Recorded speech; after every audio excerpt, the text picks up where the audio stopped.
qui a été proposé par la plupart des nations, il y a maintenant déjà quelques dizaines d'années, pour essayer de combattre les inégalités qui existent sur la planète entre les hommes et les femmes, et également de corriger des effets sur notre climat en particulier dus à l'activité humaine.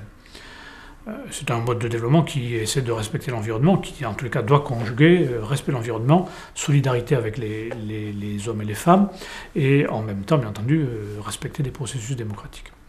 L'agenda 21 n'est pas autre chose que la traduction dans l'action concrète par rapport à un territoire, par rapport à des compétences que l'on exerce, de ces principes de développement. Un agenda 21 implique, bien entendu, de changer notre façon de faire, d'être beaucoup plus transversal dans nos processus, de promouvoir la démocratie participative, d'évaluer nos actions. Cela nous a amené à changer de nombreuses politiques. Je pense à tout ce qui est aide aux communes en fonction de leur situation par la création d'un quotient de solidarité départementale qui module les subventions en fonction de la richesse.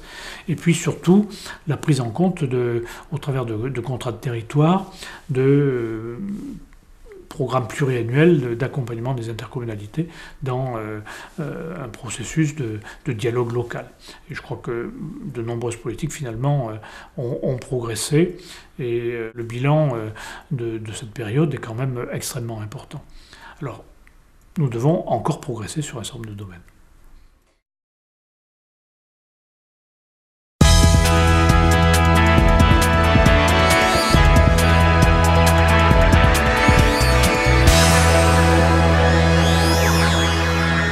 Le Conseil général a mis en place effectivement un conseil des usagers, et moi j'ai été contactée dans le CAR par l'intermédiaire d'un questionnaire qu'on a rempli, soit en tant qu'usager mensuel, soit en tant qu'usager occasionnel, sur la ligne, ses défauts et ses bienfaits pour nous qui le prenons tous les jours. Le Club des usagers de Quimper s'est réuni, me semble-t-il, la première fois début 2009. Ensuite, on a eu une réunion 2 mois ou 1 mois et demi après, et on a été contacté, je crois, 3 ou 4 fois sur l'année 2009. Je pense que notre avis a été suivi déjà pour des choses au niveau lisibilité d'horaire. On a déjà eu un progrès par rapport à ce qui était fait. Au niveau des quarts que l'on demandait, pour moi qui travaille, par exemple, un dernier quart à 19h15 tous les jours et pas seulement du lundi au vendredi. Ça a été suivi aussi. Et là, je viens d'apprendre avec beaucoup de bonheur qu'on va avoir une carte annuelle mise en place comme pour les scolaires à partir du 1er septembre jusqu'au 31 août de l'année qui suit. Et pour nous, ce sera un petit souci en moins que d'avoir à aller la chercher tous les mois, le coupon à la gare routière. Et qu'effectivement, un avis de la population est toujours appréciable. Et on se sent écouté en tant que citoyen.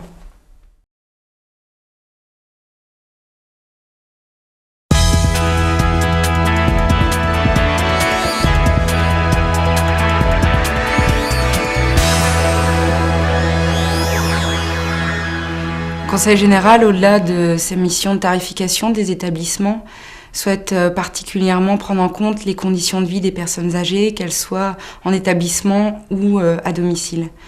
Pour ce faire, il a élaboré la charte de la bientraitance dans le cadre de son 3e schéma gérontologique Bien vieillir en Finistère, qui a été voté par l'Assemblée départementale en janvier 2008.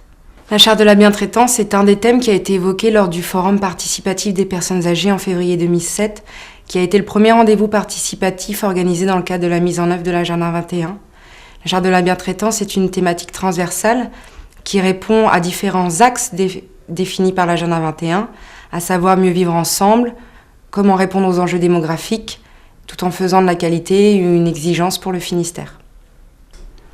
La question que s'est posée le groupe de travail était comment promouvoir la bientraitance de manière générale et au-delà même de l'établissement.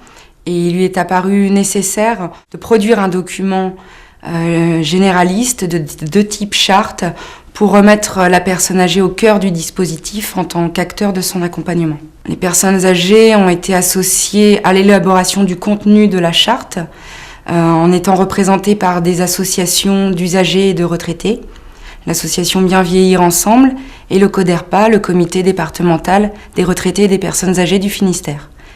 Et à l'issue du groupe de travail, le texte a été présenté comme test à des résidents de maisons de retraite pour avis, car la volonté du texte était qu'il soit appropriable par tous. La charte de la bientraitance est disponible sur le site internet du Conseil général. Elle a été présentée récemment dans le Pénarbed. Elle est insérée dans le guide des établissements qui est l'annuaire des maisons de retraite du Finistère. Elle est éditée en plaquettes qui seront bientôt disponibles dans tous les CLIC du Finistère, les centres locaux d'information et de coordination. À terme, on peut envisager qu'elle sera remise au moment de l'admission en établissement et que lors d'une visite médico-sociale pour établir le plan d'aide de la personne à domicile, elle soit remise à la personne.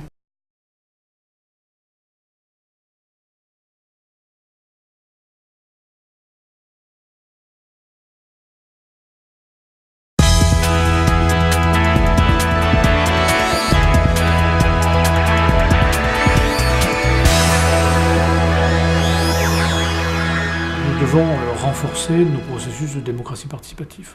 À la fois parce qu'il est nécessaire que nos concitoyens soient impliqués dans l'action. Le développement durable, c'est aussi de l'action quotidienne, c'est du respect de l'intérêt général. Et donc il faut que nos concitoyens soient mobilisés, il faut qu'on puisse échanger avec eux, et en même temps, je crois que cela améliore la qualité de nos décisions. Il faut que nous progressions sur l'évaluation de nos politiques. Cela veut dire bien identifier nos objectifs et être capable de mesurer le résultat de ce que nous faisons.